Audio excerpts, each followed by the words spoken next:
super bummed out. I was just watching a male and a female prairie chicken walk from like right here, and they were zigzagging. I was like, man, they're going crazy, kind of like running around, and they hit the back of this dump truck right here. And an owl just dropped out of the sky and tried to hit them, and they split, went opposite directions. One went that way and the other one went back over here behind this house. But that's one of those scenarios where you wish that you were filming stuff all the time. I can't even imagine, you watch nature shows and, they get these awesome videos of things from nature that are happening. I can't imagine the thousands of hours of film that they've got just to get that one moment. But also yesterday, I went to back out of the driveway and there was a baby. I don't know what they are, if they're quail. I don't think they're quail, but they could be anyway. Came out from underneath the car, was in the front yard walking around. So it seems like it's sparse because there's not like a ton of trees right here, but there are a bunch of little birds playing around in the garden this morning. Quail or whatever running out here, prairie chickens running around here, owl coming out of this, and he's still sitting right over here in this big row of cottonwoods. So there's nature and stuff. And I imagine there are deer back here at some point, but I've seen them out running around wherever. But it's cool. Oh, here he comes.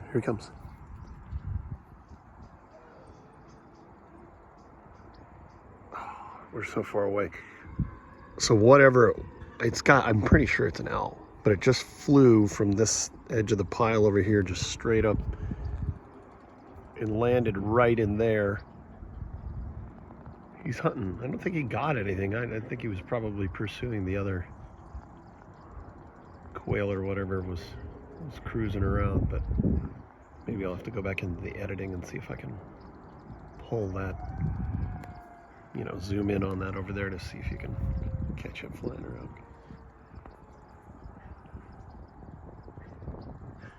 Love the early morning. I've just got something to block the intense sun from over here, which is actually, speaking of which, this is actually an interesting project. So we've got our table here. Love this table, measured it out, got it the right size, built it, placed it. I'm all about it. It's just,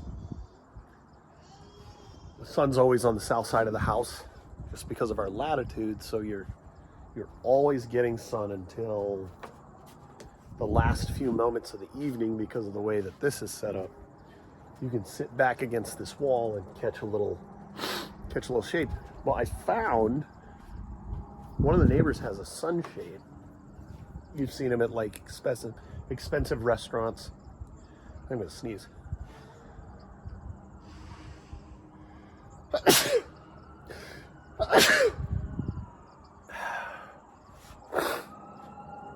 Pretty sure it's all of the dust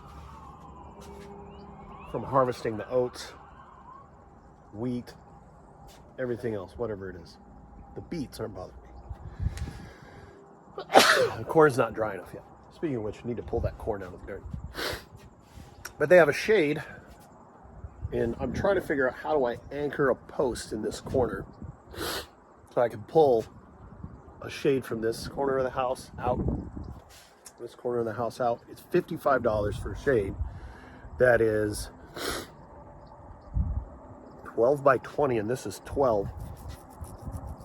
And I just think that would be awesome. The other spot that I'd love is to maybe like one that hangs down over here. Just take and make this a much more usable area. Maybe it'll just be fun to be out on. I mean, it just takes our backyard and expands it into a real usable space. And I will say this, it was 39 degrees last night. This is exhausting. It's growing like crazy. I need to find a better time to mow. I was an idiot when I filled those in too aggressive, but you can see they're slowly filling in. But man, almost no holes from the snow mold if you look at that. And it looks awesome too. Dark green and thick, same thing with the front. Versus you can see like over here, not knocking what they're doing here, but you can see a little bit of heat stress. You can see that fine line all the way across. As they mow theirs at, 3.5 inches. Also seems like they have a lot more lawn. Could be just perception, but beautiful morning.